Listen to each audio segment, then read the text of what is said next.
Meanwhile, Republican Congressman Richard Hanna has his own take on what the president had to say last night. He joins us now live via phone. Good afternoon to you, Congressman. Hello, how are you? Good, sir, good. First of all, I want to ask you, what did you find to be some of the key points of the president's address last night? For me, and I've said this for a long time, our ultimate problem is how do we provide good-paying middle-class jobs? What do we do as a society to recognize the fact that the world is a much, much more competitive place, that immigration is a part of it, tax reform is a part of it, STEM education, science, technology, engineering, and math, and a national energy policy. So those are all real problems that we have. They're real challenges. We need to react to them, and so it's good to hear about that, because ultimately, if we're going to be a successful society, we need to put the 23 million people who are underemployed or unemployed back to work. But it isn't enough to just give them middle class, the lower middle class jobs, service-oriented jobs, which frankly for the last 20 years is what we've created, almost 98%. We need to focus on STEM so that we can be competitive in the world. We can educate our people in a way that gives them those jobs that have historically represented what we all like to call the American dream, that middle-class dream of a couple of kids, a car, a house, and a dignified retirement. But we are not going to do it on the path we're on. So there's a good deal about the speech that everybody has heard before. I certainly agree with a lot of it. The question is, how do we get along as a Congress to get that done? And are we willing to make those kinds of investments?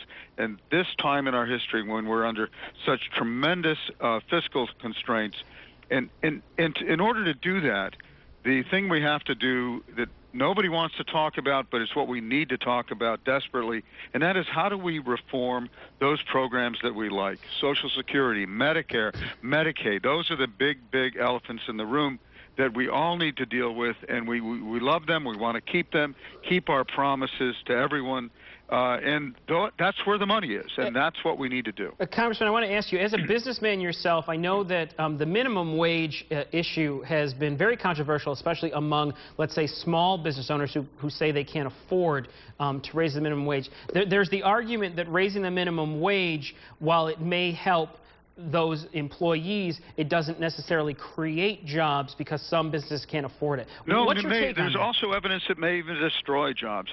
I have thought a lot about this issue. I fall in the camp that believes that the minimum wage should stay where it is. I would not be in favor of raising it. What I would be willing to talk about is a two-tier system, something where people who aren't at the entry level for jobs can make a higher wage. Someone above those jobs that we think of that young people take to get into the marketplace, to experience their first job, to prove themselves, and frankly, to do a lot of the jobs that don't permit hiring at another wage. Also, jobs that service-oriented jobs where there are tips involved, and there's more to the equation than what we see. Now, lastly, I want to ask you, Congressman, there's some discussion, most notably in Mark Rubio's response last night, that there was an undertone of increased government control in our everyday life. Do you agree or disagree based on the initiatives and goals you heard last night? Well, having been here for 2 years and having been in private business in New York State for 30, talk about New York. We have the highest taxes, the most regulation, the most burdensome, and what do we see? We see people leaving the state on a daily basis. We're becoming an older society, a society with more need, not less. So if you live in New York, you can understand how bad it is to have additional regulation. There are by some estimates, 4,100 new regulations coming at people all throughout this country. And New York State is at the edge of so much that is bureaucratic. And let's be honest, the private economy is what makes things work, what makes things happen. 70% of our jobs, 70% of their employees are our economy, the people who purchase goods and services every day. So we need less government, not more. We need smarter government.